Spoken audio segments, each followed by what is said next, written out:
কি বন্ধুরা, তোমরাও দেখে মনে করছো তো এগুলো পাথরের শুয়ে আছে সব? আমিও প্রথম দেখে এই ভুলটাই করেছি।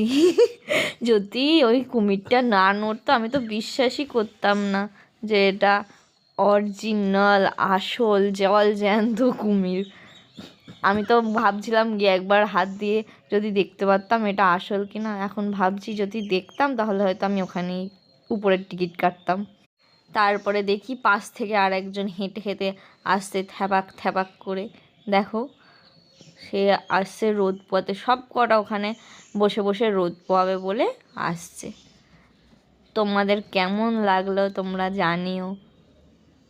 তোমরা কোনো দিনও আমার মতো ভুল করো না, এরকম কুমির দেখলে পাথর মনে করে হাত দিতে যেও না। এরা এরকমই শুয়ে থাকে রোদ পোয়ায় হাঁ করে। দেখো, ও আসছে ওদের সাথে একসাথে ঘুমোবে বলে। কেমন লাগলো ভিডিওটা তোমরা কমেন্ট করে জানিও।